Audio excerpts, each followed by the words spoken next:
Pag ikaw presidente ba, tapos alam mo na kung anong nangyayari. Tapos nakikita mo na based on the budget kung paano binaboy yung pera ng bayan. Mag-aantay ka pa ba ng komisyon o ng truth commission o ng kung anong komisyon yan? Actionan mo kasi kaagad dapat yan eh. Unang-una, sinabi ko na noon, nag-appoint siya, nagpumili siya ng speaker na involved sa bribery nakalagay sa isang kaso doon sa Amerika. Klarong-klaro na doon nakita na involved siya sa racketeering and sa bribery. So, ikaw ba, presidente ka ba, ilalagay mo ba yung ganyang klaseng speaker? Siyempre, hindi na, di ba? So, anong nangyari sa budget natin? Na-racketeering din yung budget natin. Tapos, siyempre, sumabog na.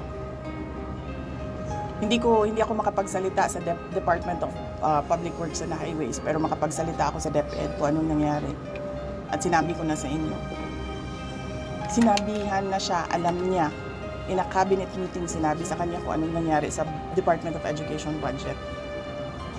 And then, ang ginawa niya is nag-change topic siya. So, ano pa bang komisyon, anong truth commission, anong investigative body pa ang kailangan mo? Nandyan na yung budget, nakikita natin kung paano siya kinuha.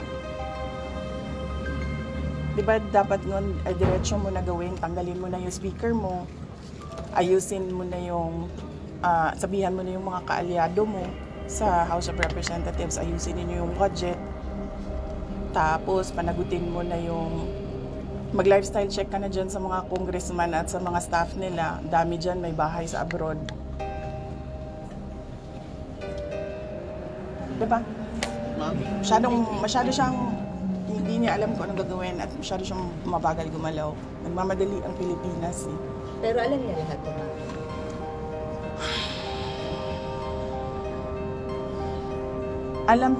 Alam nga nung bata na nakikinig lang at nanonood lang ng balita at nagbabasa lang ng budget. Presidente pa, hindi niya alam.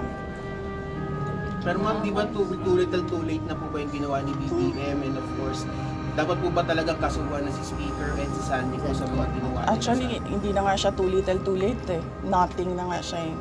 Nothingness na ang ginagawa ngayon.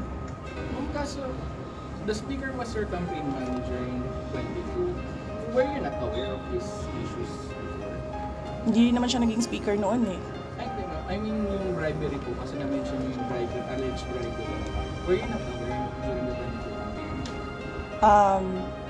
I do not remember the exact time kung kailan ko nalaman yung case doon sa United States kung saan nabanggit yung pangalan niya sa pagtatanggap ng bribery for the cases that were filed here in the Philippines.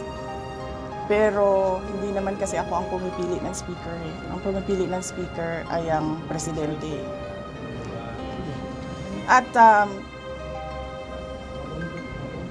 naging campaign manager lang naman siya by default eh, kasi siya yung president ng partido ng Lakas.